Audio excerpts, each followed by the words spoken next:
NFL Daily. I'm Gregg Rosenthal, and I'm beyond lucky today to be joined in the studio by Steve Wyche and on remote in Ohio by Nick Shook. We've missed a lot of news in this feed here since you were on the NFL last taped the podcast, and we are going to catch up today with Steve and Nick. Thank you for joining me, Steve. I was waiting for John Facenda's voice to come in with that music right there. I mean, just like the whole symphonic element of that's strong for the Daily. You just heard it for the first time. Yeah, we're adding elements as we go here, Shooky. We've got a tour group right outside the window waving at me. So yeah, you can check us out on YouTube as well. And it's good to see you, Shook. And for the YouTube audience, just take off your hat and show your sunburn right now, because it is like the best bald sunburn I've ever seen. Ooh, look at this. Dude, you got roasted. This is what happens when you wear a backwards hat because you're trying to protect your bald head from a sunburn when you're playing sand volleyball, but you forget about that little setting or rising sun, depending on your preference right there, and how it's just imprinted in your forehead. So as I mentioned, and how are you, Shooky? Yeah, had a good off season. Yeah, we're cooking. We're ready for the season. I can't wait to get the fresh tape going. There's you guys talked about it on the show yesterday. There's so much unknown. We don't know yet, but we're going to find out. That curiosity, I'm just ready to go. I want to find out. I want to learn. I want to be a sponge and soak it all up. I know this is a week that it's like the last truly quiet week, and you never know, things could change, but this is like really the last total week of the offseason. Next week, the Houston Texans will be reporting in full by the end of the week, and rookies for some teams start reporting earlier in the week. So yeah, football is back, and we're going to talk about what's happened really in the last 6 weeks, because I'm just a nut about this in this show. And I wanted you two guys on for this especially because Steve's going to be joining us during the season quite a bit. And I really am excited about that. And Nick, you are as well. You're going to be big parts of the show. And the show at its core, once things start going, is going to have a really important news element. We're doing this daily, and that's partly to catch everything. Like if we miss something, we're going to catch it the next day. But we didn't catch anything for 6 weeks or so. And I guess my takes have been building up, and I want to go through all the biggest stuff that's been going on this offseason, and I made a list, and you guys added some stuff, and we're going to draft off that list what we think mattered, because obviously all of it didn't really matter that much, or what we think is interesting from this offseason, really looking at kind of late May through now. And Nick, I'm going to let you start off. So it's a draft with absolutely no repercussions. You can't really win this draft, I guess, but I'm going to give you the first pick of a news story you want to talk about. This is going to be the longest run-up of a draft card in the history of a draft. We're coming, roughly 2,500 miles across the country, but we're handing it in now. And it is the massive quarterback contract that most everybody expected would happen before long. Trevor Lawrence is locked up through 2030. Massive deal for him, $275 million. And a deal that I think some people probably don't feel 100% confident in, but if the Jaguars see Trevor Lawrence as their guy, they had to get this done. It's just as simple as that. It's a product of the market and the rising quarterback contracts. And now the question becomes, does Trevor Lawrence live up to that? Because we've seen flashes of greatness from him. We've seen inconsistency. Last year, he suffered some injury issues for the first time. And the Jaguar season as a whole last year, in my opinion, was just a season of near misses. And it started with Lawrence just to tick off this way, just missing a guy by a yard this way.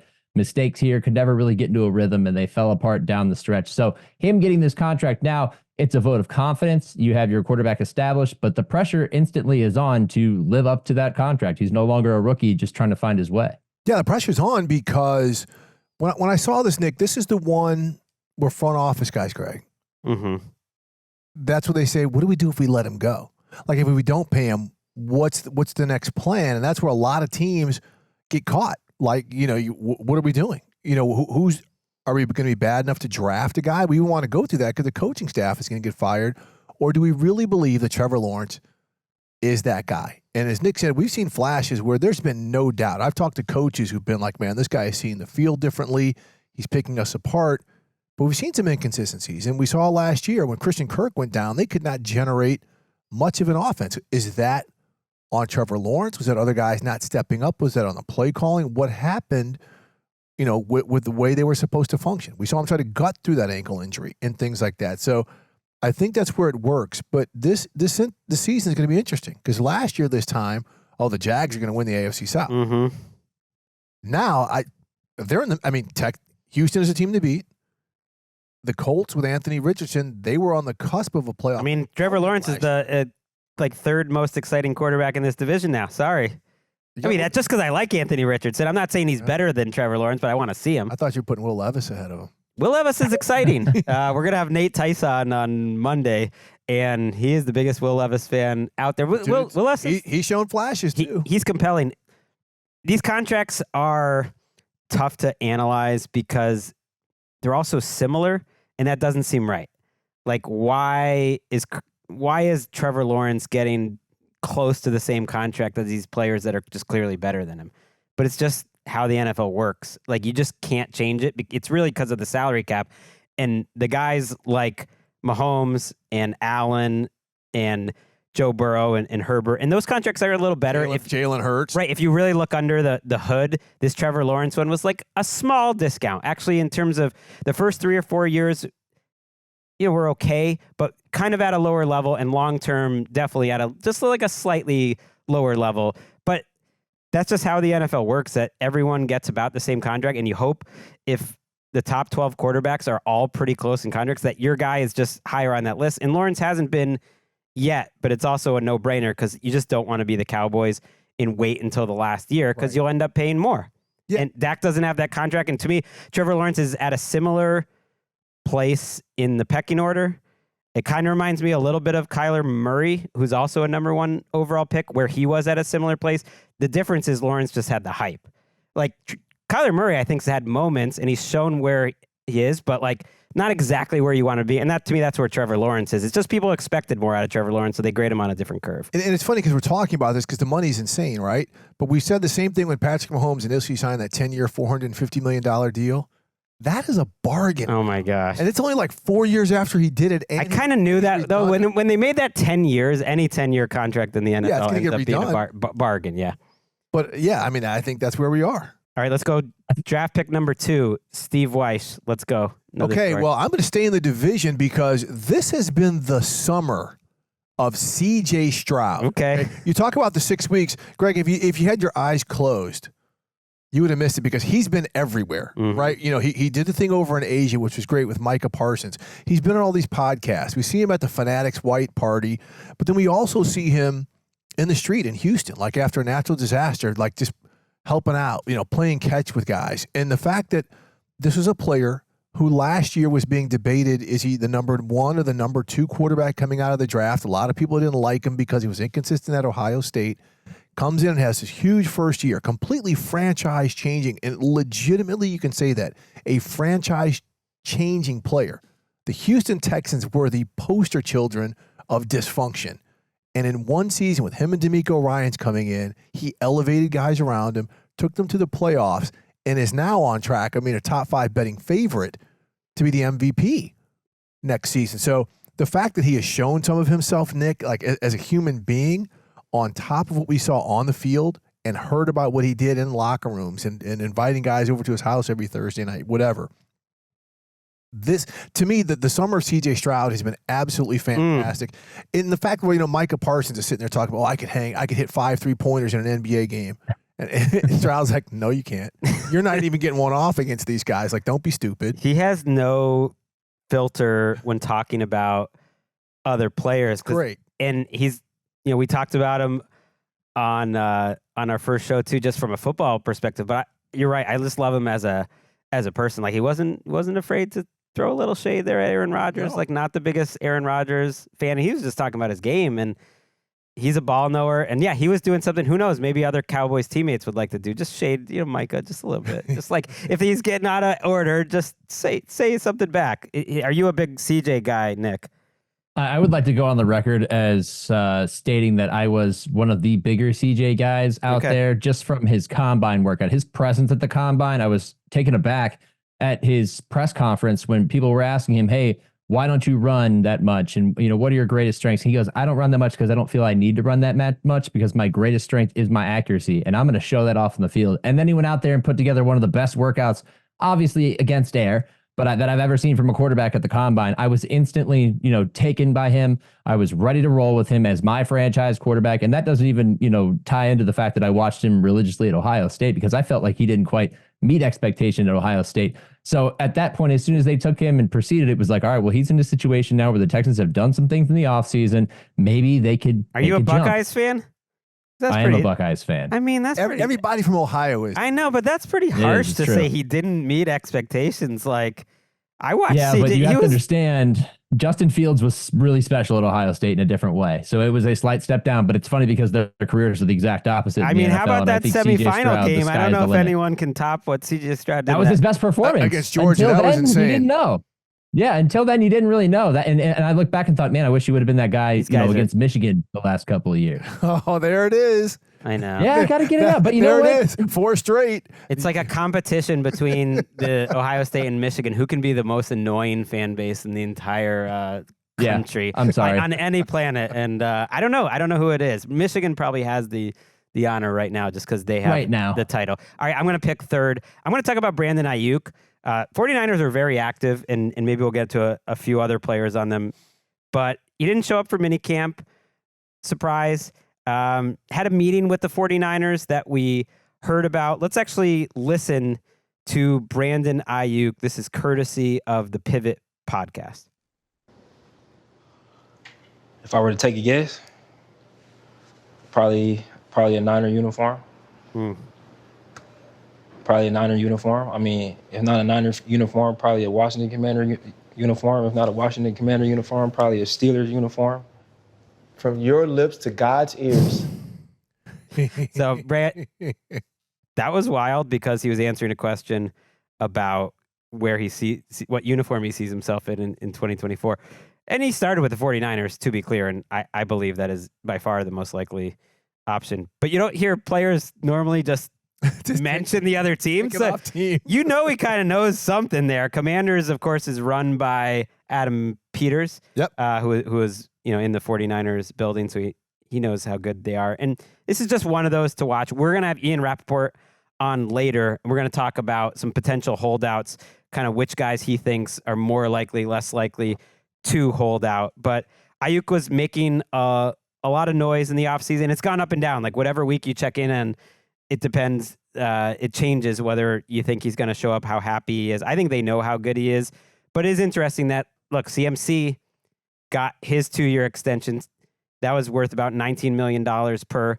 Juwan Jennings, another wide receiver, got what I think for the 49ers was a steal because that dude is a good player. He moves the chains, man. He might have sold himself a little short, but I get it. I would be like that too if somehow I was an NFL player. It's just like, I don't want to chance another year where I could tear my patella tendon. So they gave him a nice contract, and Brandon Aiyuk still unsigned. Well, he's still unsigned, but I think they get it done. I mean, the Niners are a team a lot like, the Rams, a couple other teams where they get deals done right before training camp or right as you enter training camp. But if you look, ever since Brock Purdy has taken the field, when he came on as a rookie against Miami, the connection he has with Brandon Aiyuk is completely different than what he has with any other receiver, any other player on the team. Right? The 49ers basically throw the ball fewer than any team in the NFL, right? They're right there at the bottom in terms of pass attempts. But when he throws it, it's to Aiyuk. Right, Deebo Samuel gets some, Kittle gets some, but it's predominantly to Aiyuk. And that combination, you can't mistake because the Niners are all in on Brock Purdy, right? So I think you're going to end up seeing something with Aiyuk getting done, and maybe after the season when they've got to pay Brock Purdy, maybe that's when we see Deebo Samuel finally come off the books and get moved to another team that way. But I just think Brandon Aiyuk does get done, but it is hilarious that he said, well, this team, that team. It is completely different, but he's such a good player. He's such a great route runner. You talk to DBs who face him, inside, outside, that is their legit number one wide receiver. And it's interesting, too, that he's a pretty wise player, or at least he's kind of playing the situation fairly well in that he's thought about teams that need receivers or were in the receiver market. The Steelers were one of those teams in the offseason, and he obviously sees the opportunity there, whether it's with Russell Wilson or Justin Fields or whatever it is. He sees the opportunity. But it's funny because you talk about Deebo Samuel probably being the guy who comes off the books. He's probably the first Jenga piece out of the tower, but you think in reverse and pecking order, Aiyuk would be last in this offseason, set of deals in any circumstance, not just because he's Brandon Aiyuk, but because you're obviously going to pay McCaffrey and you get Juwan Jennings cheaper. It's funny though, because I think about them last year and you have Deebo Samuel and you have Christian McCaffrey and you have George Kittle, and then Brandon Aiyuk starts making all these plays with Brock Purdy. And for a while, I just believed that, well, maybe that's just a product of scheme and you can only cover so many guys, and Aiyuk just happens to be the guy who ends up open because of scheme and how they're dedicating their coverages.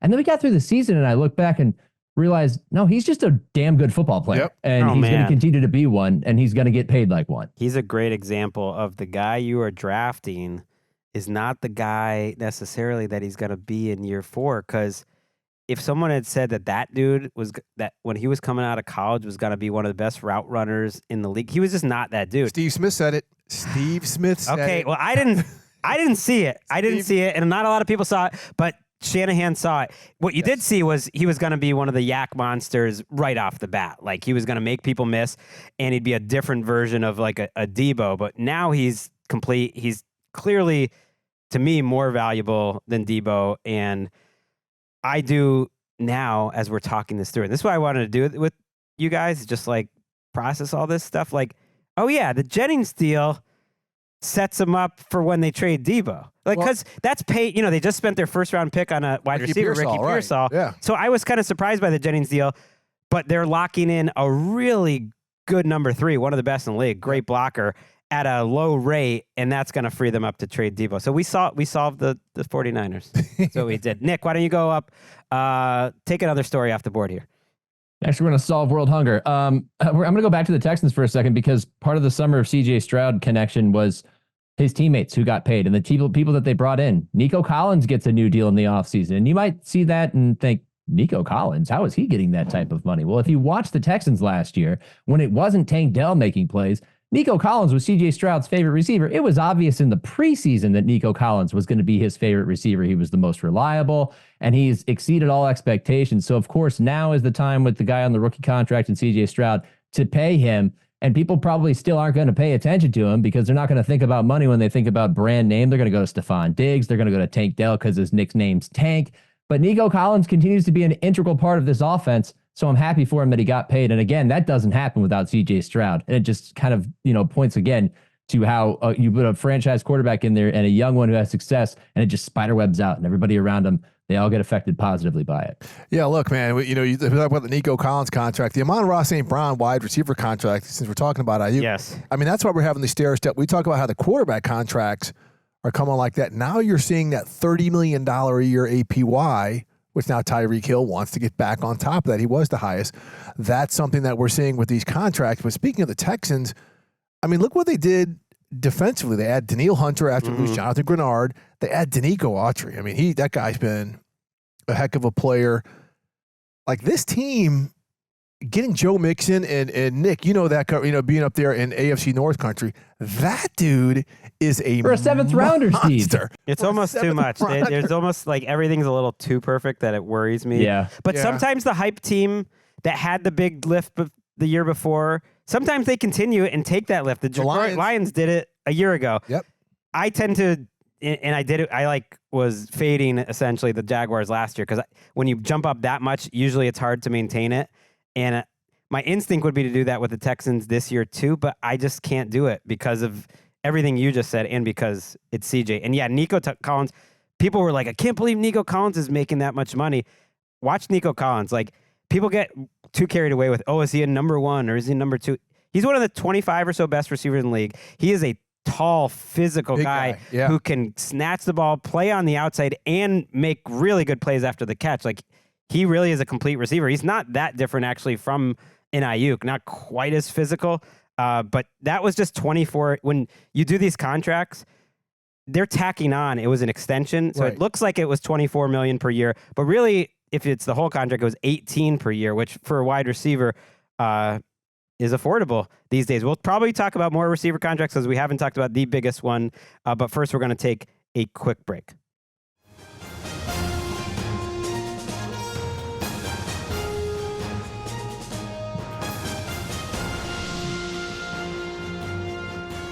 Back on NFL Daily. Oh, let's just get to it. We might as well talk Justin Jefferson. That's been the biggest contract since we last talk to y'all out there. And yeah, Justin Jefferson signing the biggest contract in the history of football for a wide receiver, and bigger than some top shelf quarterbacks were making not that long ago, Steve. Yeah, look, a 4-year, $140 million deal. The Vikings tried to come to a deal with him last year, and they couldn't get there. And, good for Jefferson, because you saw how the market has just absolutely gone insane. I talked about it on the show earlier, that $30 million APY for receivers is now kind of the floor for the elite guys. And Justin Jefferson, think what you want, he's probably the best wide receiver in the NFL. And the Vikings know that he's a cornerstone.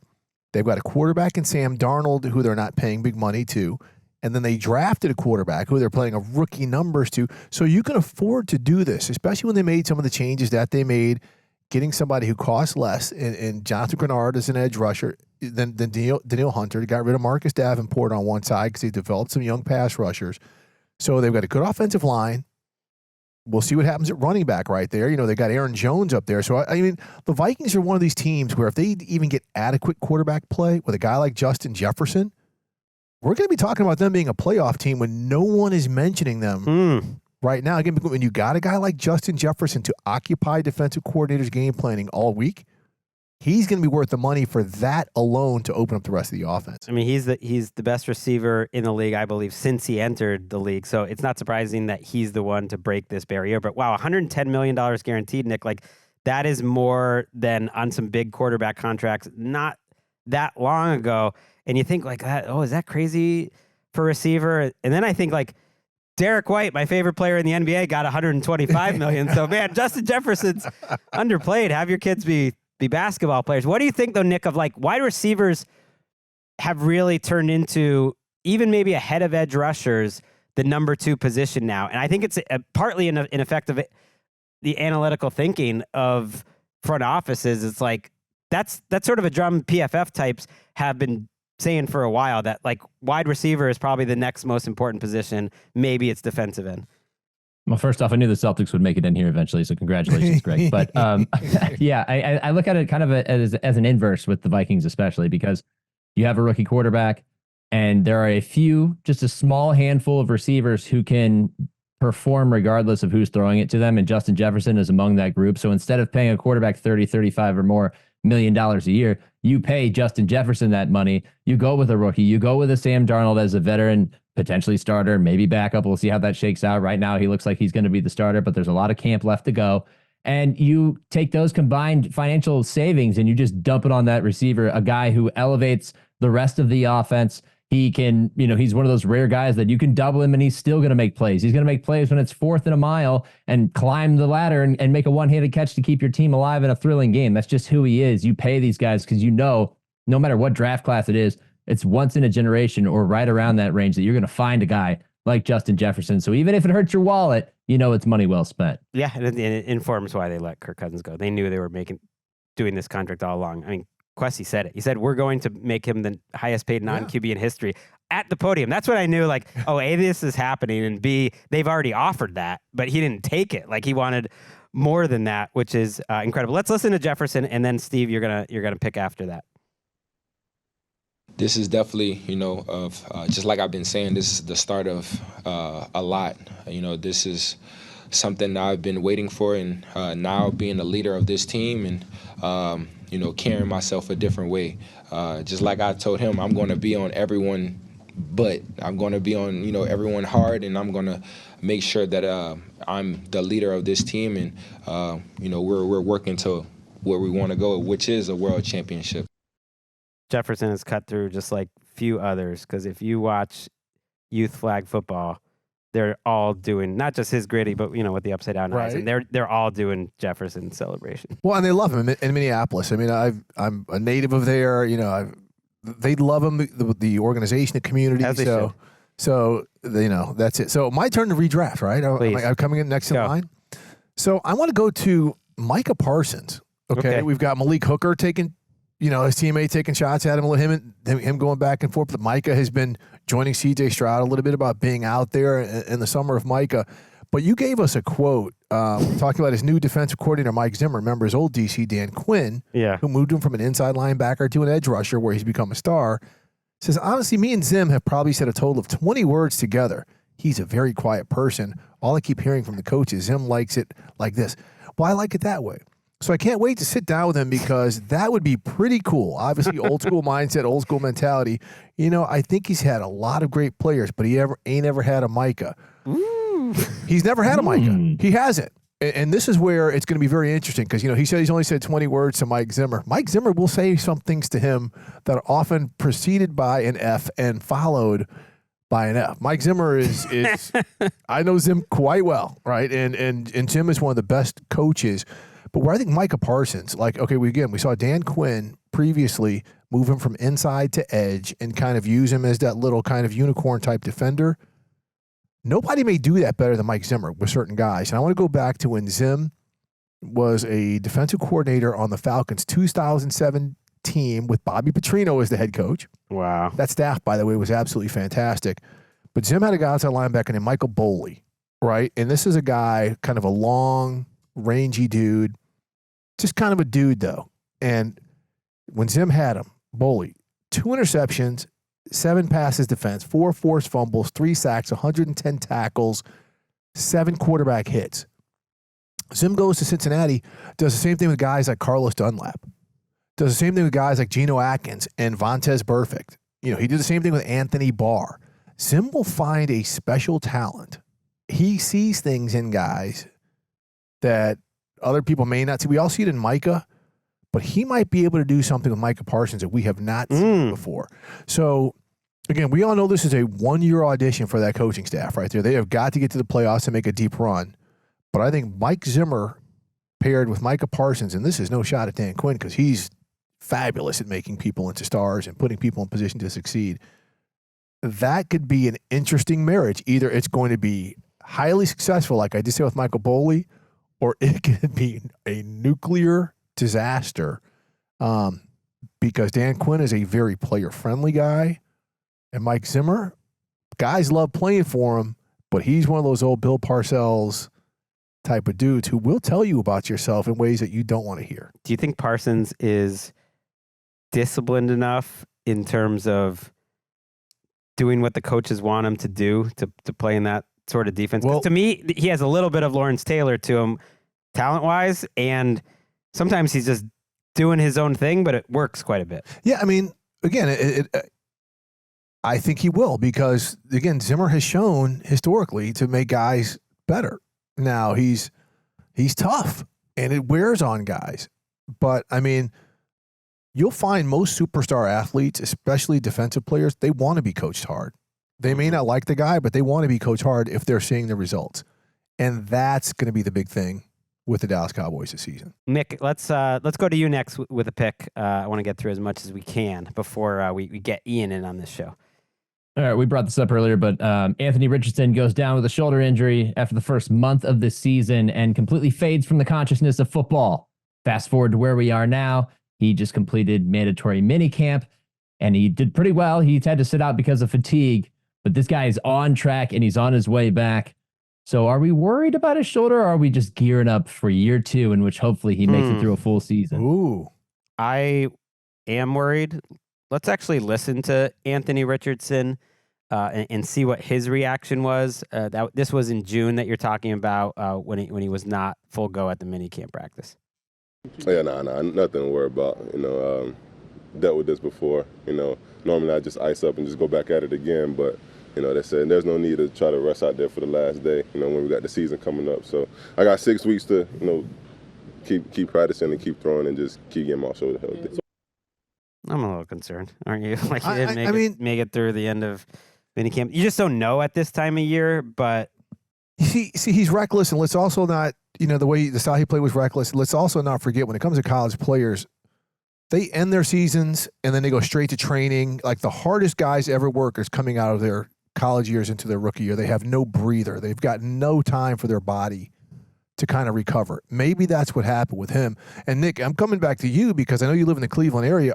I'm more worried about Deshaun Watson's shoulder than I am Anthony Richardson's shoulder, just because of the way the surgery that he had, the way that they've limited him, because it seems like much more of a structural issue than it does with Anthony Richardson.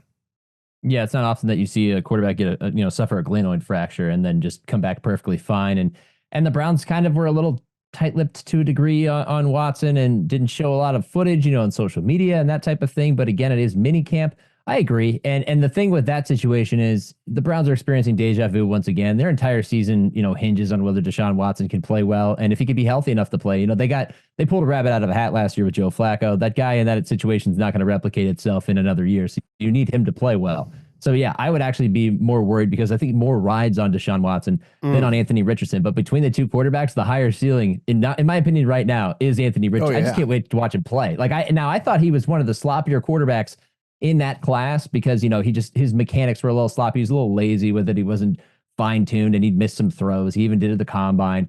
But my God, man, watching Shane Steichen work with him just for a month, you could already see the possibilities there. You could see what could be ahead for him. And it just left you wanting more because, Shane Steichen, that's one of the coaches that we really didn't spend too much time talking about at the end of the season for the job that he did because we were paying attention to teams like the Texans. But he did a fantastic job in his first season as a head coach, and that was with Gardner Minshew. Imagine what he could do with a fully healthy Anthony Richardson. So I cannot wait to watch him play, and I'm just keeping my fingers crossed that he stays healthy. He has such a weird, intriguing skill set. And I went back this offseason and watched every throw he had. Not that there were that many. It was 4 games. It was really two and a half, two games and then 2 half games. And he has incredible pocket presence for a rookie. Like he moves like in a way like Brady and Rivers move, just like making the little subtle adjustments and knowing you can't teach that. And he makes really good decisions, I thought, for the most part, in terms of where he throws it. And he seems to get through his reads pretty quick, but he's just not accurate. And he wasn't preventing him from being effective, but he still wasn't accurate for the Colts either. So he's got all these really next level mature traits. And oh, by the way, he's built like Cam Newton and can run like that. So it's that is such a crazy combination that all he's got to do is get the accuracy to be somewhere in the Josh Allen range, and that'll be more than good enough. That's a great comparison because remember, Josh Allen didn't have, and Anthony Richardson got less of a body of work as a starting quarterback than Josh Allen had. And we saw the improvements Josh Allen had in the accuracy department. Anthony Richardson could be right there. Okay, I want to move on to a story that surprised me a little bit this last month. Not Tua being unsigned, and I want to get your perspective on this, Steve, because you've spent a lot of time with Tua, and it's a tricky one. But Tyreek Hill talking a little bit about how he wants new money and that this becoming a public thing. You mentioned that about Jefferson. We do have a quote here from Tyreek Hill. Very, proud of those guys, happy for, obviously my teammate Waddle, getting his new deal. For guys like me, that's great. I'm 30 years old, also looking for a new deal. So very, very excited to see where, I fit in to that category. Right. So it's amazing. He's a receiver, and maybe we'll talk about it with Ian too, that I could see him holding out. This is a tricky situation for Miami. Can you pay both of these guys? Tyreek Hill's getting up there in years. He's 30, but he's still one of the most dangerous players. I get it, but he also has multiple years left on his contract. So do you want to be giving new money to a guy that's under contract, or do you want him to maybe be a little unhappy? And well, they honestly can't afford it because they're going to pay Tua. Okay, but let's move on from that. Remember, they pay.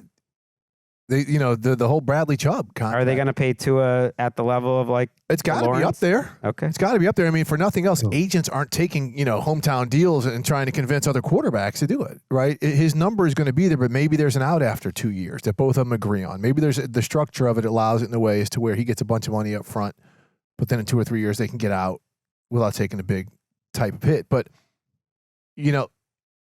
maybe you don't pay Tyreek Hill this year, but you sweeten it up. Next year, you have to see where things go. You've got Jalen Phillips. You've got some players. But you saw him lose a guy like Christian Wilkins because, they've got to pay. They're going to have to retool their offensive line, a little bit more because Teron Armstead, he can't. Their O-line is problematic. Yeah, so there are things they're going to have to do, but you can see the way some of their contracts are set up with other players where they can probably get Tyreek Hill done. Because when we talk about his age, nobody wants to face Tyreek Hill. Except for, now he's in, He was with the Chiefs. Now he's with the Titans. The DB who was L'Jarius Sneed. Like, he's the only one who's like, okay, I have no fear of Tyreek Hill. And you mentioned it earlier. Jalen Waddle signed a new contract. It was one of those that was the third highest in new money. But if you really look at the full contract, because it was tacking years on, it's really 5 for 108. So I do look at it that way. It gets spun a little bit, but still a great deal for Jalen Waddle. Are you as confident in Wyche, I guess, as about the Tua thing? Because I don't know, man. It's gonna get done. Okay. He's the Tua whisperer here. I don't like any of this with the Dolphins. Just because, Greg, think about it. Where did your kids, when they were growing up, keep their toys? In one spare room or in an extra space in your house, right? No, and eventually all over they the got floor everywhere. Well, yeah. That's really okay. And eventually they got new toys and you had to get rid of the old toys. You can't have too many toys with these Dolphins. I agree, Steve. Nobody wants to face Tyreek, and that's the move right now for the next year or two. But if he's got multiple years left in this deal and he still wants a new deal, he's 30 years old. I know receivers always want new deals. Even right after they get paid, they want new deals because the market keeps going up. But eventually you got to accept it. Look, we got to get rid of the old toys. These are going to become hand-me-downs. Donate these. We got to let them walk. It's going to be unfortunate for them, but I think that's the issue, especially if you pay Tua. And I agree with you, Steve. He's going to get paid. I think it's kind of a lot like the Trevor Lawrence situation. Yeah, he led the league in passing yards last year, but if you ask the average Dolphins fan right now, I don't think that they'd feel 100% confident in Tua as the future quarterback unless they see it done again this year. And I think that's part of why we haven't seen it done yet. Man, all right. The two and on is going to be all over it. I've been told that we have Ian Rapoport on the line. This guy is a big deal. He's the NFL Network insider. I have a request for you, Nick. Can you hang out with us and return for the final segment of the show? Ian actually has something in his contract that he won't be on air with anyone of your physical stature.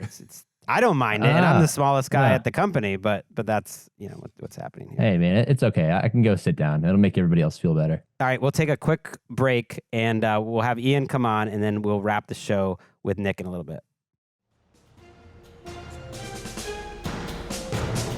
Welcome back to NFL Daily. I'm excited to welcome in Ian Rapoport. This is going to be part of our show if we have our wishes granted.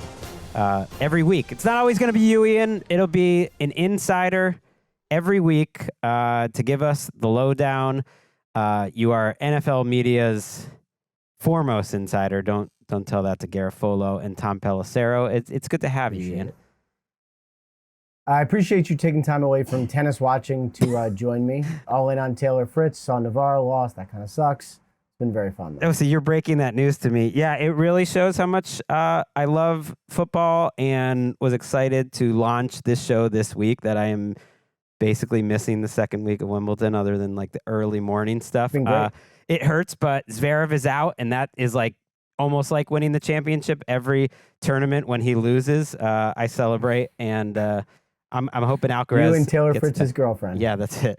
We're going to talk like a little holdout. Steve had to go running. Look, there's a lot going on at the building today. He is hosting NFL Insiders all week, so you guys should check that out. And Ian will be on that as well. You're always on it. I want to talk holdouts now, and we've talked a little bit already on this show about Tua and Tyreek, but I'm going to throw a bunch of names at you. And you can either rank them or just tell me who you think is most likely to actually hold out once we get to training camp. And tell me if I'm forgetting anyone. I'll throw Tua, Tyreek Hill, CeeDee Lamb, who we have not hit, and I'd like to, Alvin Kamara, Brandon Aiyuk. Let's throw in Hassan Reddick, who still has not really showed up for the Jets. Amari Cooper, right, and Jamar Chase. That's where I kind of leave the list there.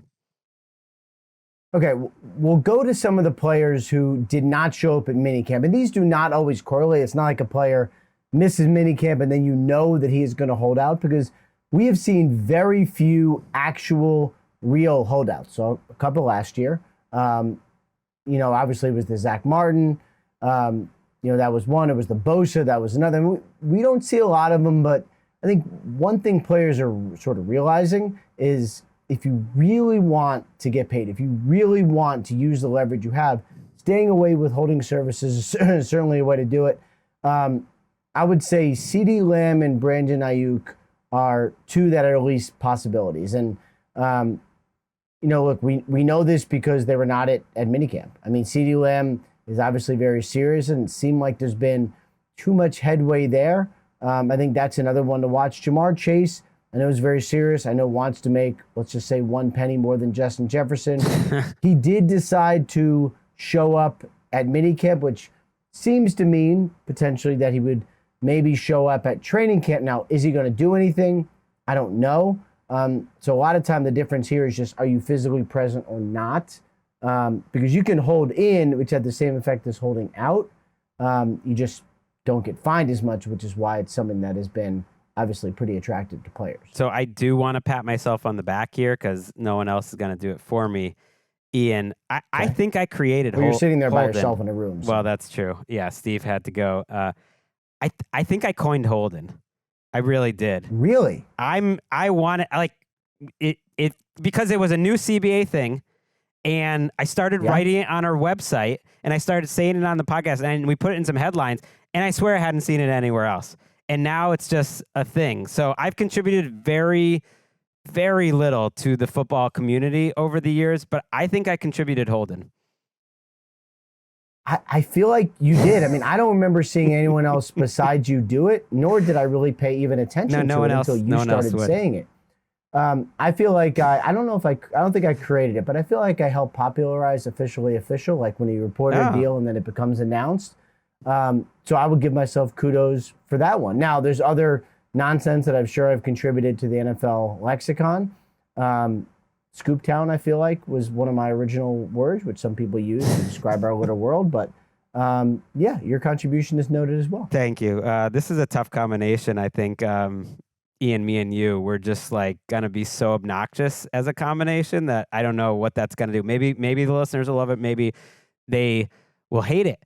Hassan Reddick, though, is a weird one to me. Only actually, one way to find out. Yeah, I want to actually go back to CD quickly because, like, what are the Cowboys doing with Dak and CD?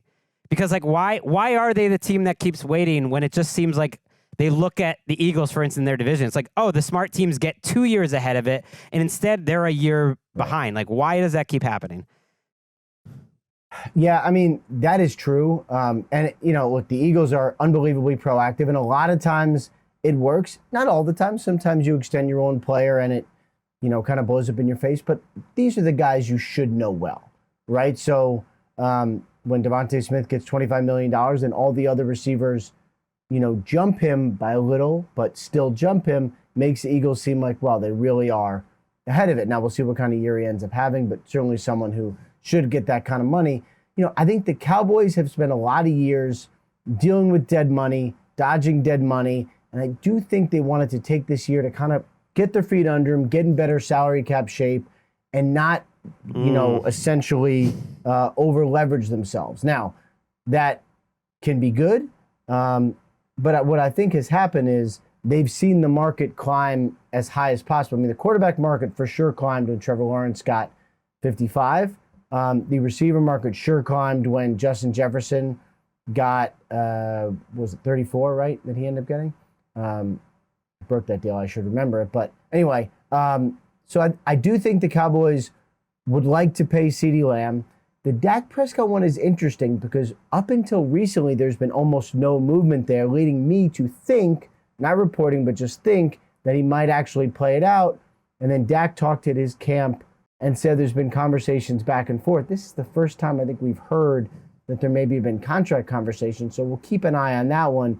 But basically what they've done is let the market develop, and then they're going to end up paying a little higher than they probably otherwise might have. Or the way you're talking about it to me, like if I hear that as a Cowboys fan, I worry because that sounds like a potential reset year if things just don't go well. Like we don't know how this season's going to go. Maybe it's going to go great and they're going to want to keep everything together. But if, you know, the Mike Zimmer experience doesn't go well and you're not using all the resources you can. Hold on. Start at the top. Start at Mike McCarthy. Yeah. I mean, that, of all the decisions that helped color the Cowboys season, not extending Mike McCarthy, having him play out on a lame duck year, you know, certainly affects it as much as anything. And so, you know, in any other situation, you would say, obviously you're going to extend the coach. Obviously you're going to extend the starting quarterback, move on from there. They haven't yet done either. And I would say both would seem a little crazy taken out of the context. But they really are setting up like if it doesn't work this year, at least with McCarthy, if it doesn't work this year, we'll just move on. Now, moving on from Dak is much, much, much harder because you could say whatever you want about the MVP candidate and someone whose stats are as good as anyone and someone who's probably as underappreciated a quarterback as there is in the NFL. But if the Cowboys let him go to free agency, who are you going to replace him with? That's the biggest thing, and there are no answers. Right. They won't find an answer better than Dak. I think it's crazy, but I also think they just look like an indecisive team. And I love it when we get, Ian's a reporter. He's a reporter's reporter. He's our insider, but I do love when we can get a little bit of analysis, a little bit of opinion from Ian here on NFL Daily. I guess I'll wrap with this on Reddit because this seems so weird. Did the Jets mess this up by trading for a guy who wasn't happy to be there? I can't remember ever a guy getting traded for in an offseason and not showing up. And you could be quick on this. I know you got to go get back to the insider, but it's what is happening here? I don't remember a similar, I'm sure there've been some, I don't remember a similar situation.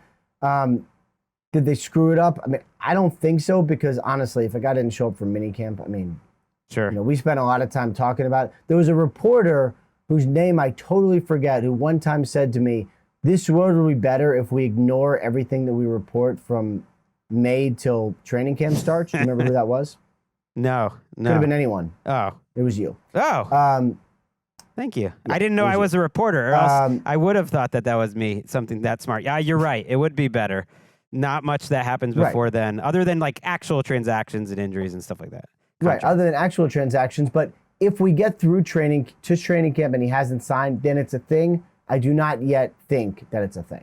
I love that Ian is clocking and writing down things I said from years ago and using it as gospel to give back to me in a live setting. That makes me feel special. Saved it for right here.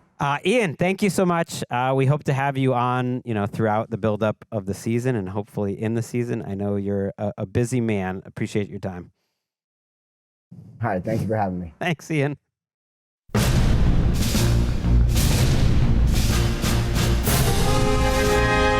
NFL Daily. We got people coming, people going. Steve Wyche, as I said, is out the door, but Nick Shook is back to wrap up the show with me.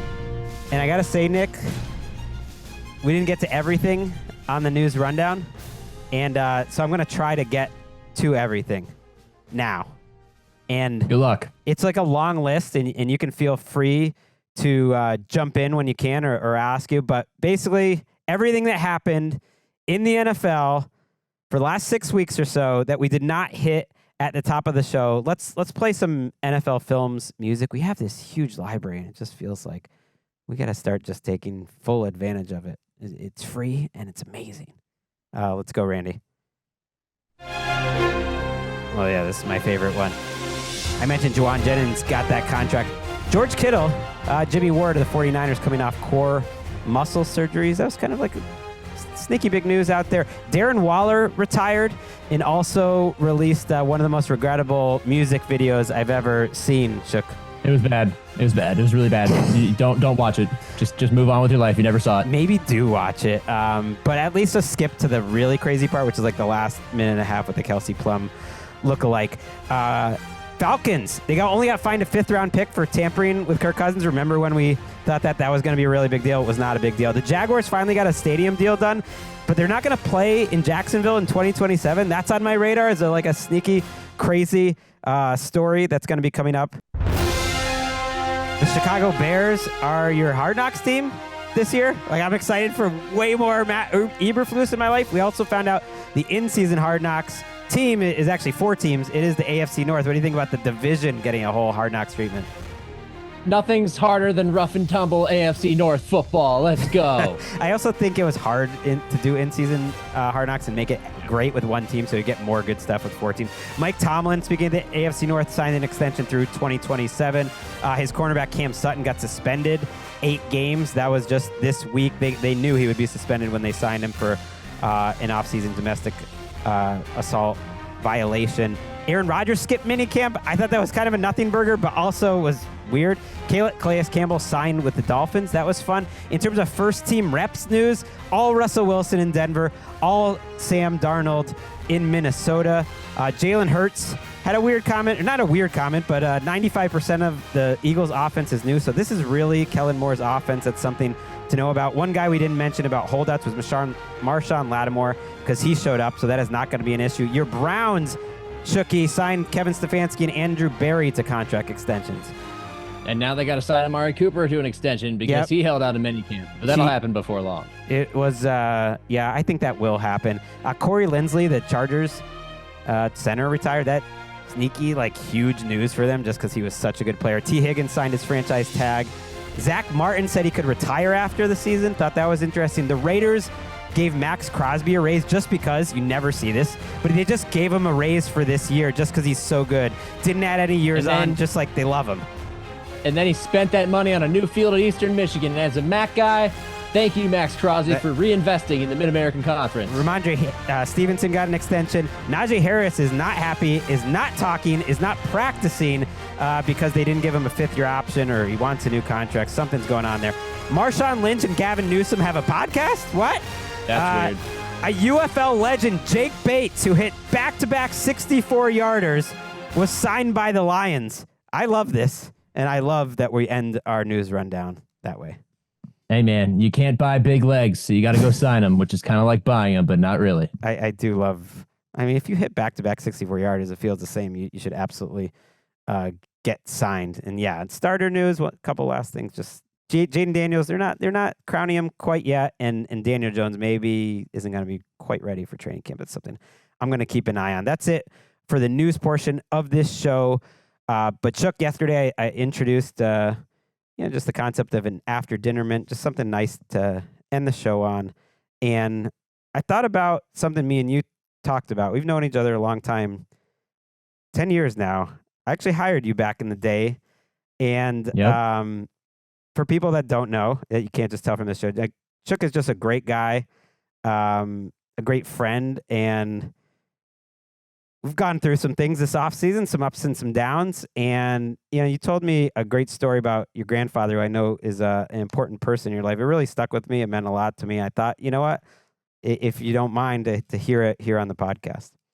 Yeah, whenever life gives you, some trials and tribulations, I knew a man, I'm named after him actually, who, he was a successful businessman, the patriarch of a family, and had a stroke 3 years before I was born, completely paralyzed on the right side of his body, and found a way to live another 25 years and never lost his sunny optimism. And I was fortunate to spend a year living with him. My freshman year of college, I commuted. We shared an apartment, and I will forever treasure those talks I had with him. And one of the biggest points he always made to me as I went through some difficulties of just being an 18, 19-year-old kid trying to find your way is, look, life is full of ups and downs. And I always looked at him and thought, if he can live another quarter of a century with half of his body not being able to be used, he lost his business, he lost pretty much everything, he lost his wife to Alzheimer's, and yet he was still so optimistic. And every time I would talk about that, he would just look at me and do the hand up and down, ups and downs, ups and downs. And he passed away, actually, Greg, a few days after you hired me, back in 2014, right when I got to LA. He passed away, and I still think about him to this day whenever things get tough. And I'd just like to share that message with everybody else. Life has its ups and downs, but when you're down, just know an up is on the way.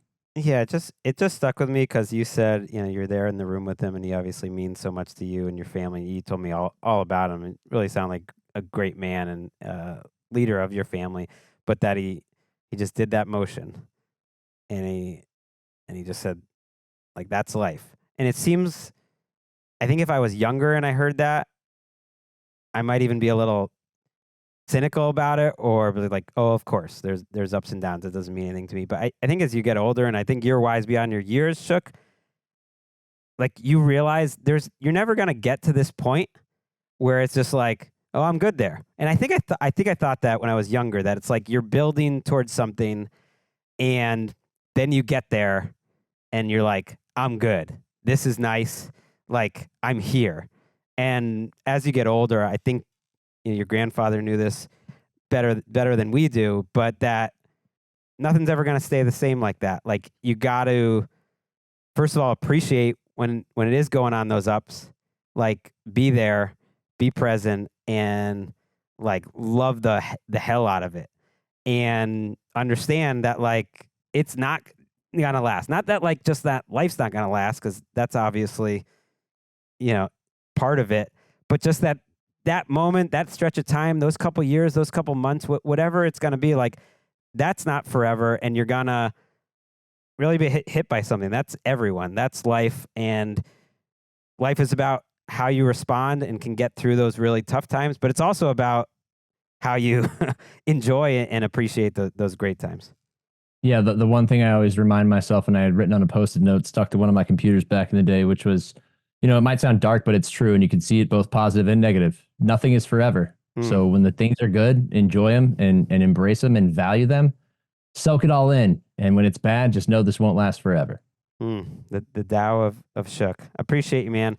And appreciate everyone who reached out and appreciated and enjoyed and listened to the first episode. I know it's different. It's going to continue to be different, and we're figuring this thing out, and I'm really excited about it. But I do really love all the people who listen and are going through it too, and knowing that it's a tricky time, but it's also an exciting time. And I hear you out there, and it's really cool that so many of you are going to be along for this ride, and that includes you, Shook. Going to be a big part of the show, and you've been on Sunday nights, and you will continue to be. But you've deserved kind of an upgrade for a while. So we're going to be counting on you, Shook, and I'm glad to have you here on the second show. Was glad to have Steve Wyche here as well, who'll be a big part of the show before he ran off to go host Insiders.